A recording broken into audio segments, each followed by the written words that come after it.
yangu Naima. Hebu njoo kwanza mwanangu. Jamani mwe. Maana mchumba ule umemkataa. Njoo kwanza mwanangu. Sasa ni hivi. Maana ule mchumba njoo na wewe. Hasa dada yako huyu kamkataa mchumba yule. Anasema mimi simtaki. Ndio umemwambia kweli. Wewe kila siku mchumba akija utake kuolewa. Unataka na mchumba aina gani? Unamwambia kweli mwanangu? Akamtafuta basi mchumba wake anaomwona anamfaa. Mchumba wangu yupo baba. Yupo? Sasa kama yupo namtaka mimi nimuone kwa uvumba na ubani. Naona bwana uniletee mchumba wako unamtaka akuoe nilizike naye na mimi kama simtaki utajua mwenyewe. Sawa? Sawa. Baba wewe ukimkataa tu hamna kubisha. Ndio maana yake. Haya. Mchumba wako. Nenda kamchukua. Tena msindikize dadako. Msindikize. Nenda kamchukua mchumba.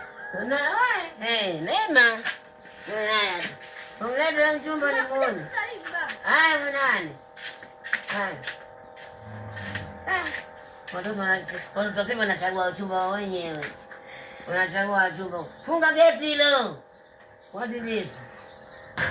Unataka wachawi wanifuatilie wewe mweuni. Watoto sasa hivi wachumba wanachagua wenyewe. Lakini sio mbaya, ndo maisha. Wewe mchumba chagua mwenyewe. Ila sisi mchumba ajabu. Nitamfilimba ulembe. Wewe haya wewe. Tani.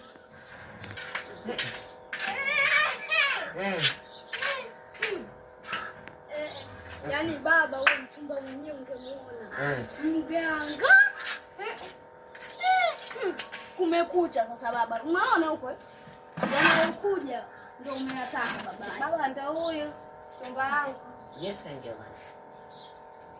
Njoo kwa huko bwana.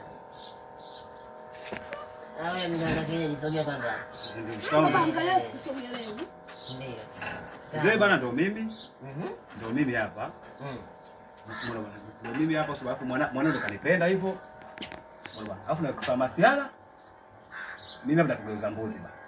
Wewe tena akome huyu. Sikiliza nikwambie. Wewe ndio umemchagua mchumba huyu? Mimi nampenda huyu baba. Mbona tunatia wachawi ndani ya nyumba yetu? Baba sio mchawi huyu. Anataka sisi tusipate riziki. Umeona? Sio mchawi mdogo wangu. Sasa sikiliza. Wewe vipi toka? Yaani kamkataa yule anamfuata huyu mchawi. Ndio ndo mzuri kweli kweli japo ana ndevu. Huyu ndo nani sasa? Unamwanga kienyeji ndio unampenda wewe? Nampenda baba. Sasa ni hivi ushindwe na ulegee. Tena ulegee na sehemu zako zote za mwili, sawa? Nasema hivi huyu mimi simpendi na sitaki uniletea wachawi ndani ya nyumba.